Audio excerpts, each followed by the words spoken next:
Mise en service en 1990, l'usine de production d'eau potable de Des-Hauteurs à Sainte-Anne est en travaux de remise à niveau. Alimentée par des captages de Bras-David et de la grande rivière de Goyave, cette unité est en mesure de produire 18 000 mètres cubes d'eau par jour, qui sont pour l'heure insuffisants. Une fois les travaux finis, l'usine sera opérationnelle pour les 20 prochaines années avec une capacité de traitement de 24 000 mètres cubes.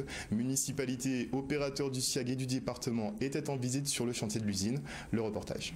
C'était une sollicitation du SIAG. Je voulais que nous allions sur place avec le conseil départemental qui est le maître d'œuvre de cette opération. C'est grâce à lui que nous réalisons ces travaux et il faut le remercier. En même temps, il va s'essouffler très vite s'il n'est que tout seul à porter ces investissements-là. J'ai entendu l'appel et la volonté du président du conseil régional de participer avec beaucoup de véhémence à cette grande construction, à ce grand édifice.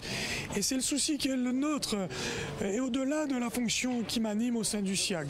Et vous le savez bien, je le dis partout, j'ai décidé de prendre un relais supplémentaire des institutions, d'un certain nombre d'élus politiques qui sont volontaires pour construire cet édifice solide, lui donner de la force, de la puissance et de l'envergure pour construire la Guadeloupe de demain et en tout cas servir les Guadeloupéens.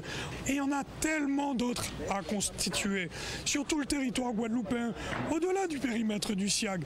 C'est vrai à Capesterre-Belle-Eau, où pratiquement les 3/4 des canalisations fuient. Qui va porter le coût de ces investissements? Vous croyez que le département seul pourrait le faire? Vous croyez que la CSBT, qui a des grandes difficultés, y arrivera tout seul? Vous croyez que ce sont les clients capestériens qui le feront tout seuls? Ils ont déjà beaucoup souffert, comme d'autres, en grande terre, en basse terre, pour qu'on arrête ces petites guerres intestines et qu'on se fédère, qu'on s'unisse pour justement apporter une contribution beaucoup plus rapide, beaucoup plus puissante, beaucoup plus dynamique, afin que les Guadeloupéens soient fiers d'avoir un service public à leur disposition. Ce sont des travaux qu'on a commencé fin 2015, donc fin 2014, 2015, début 2015. Maintenant, nous sommes à 6 mois de la fin de ces travaux-là, mais techniquement, il a fallu travailler en même temps, produire et distribuer de l'eau.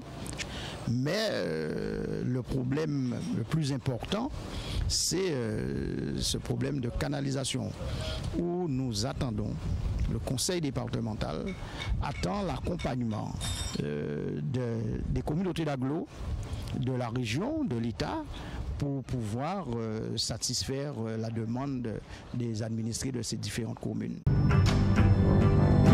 Toute l'actualité des régions d'outre-mer et des ultramarins de l'Hexagone sur outremernews.fr.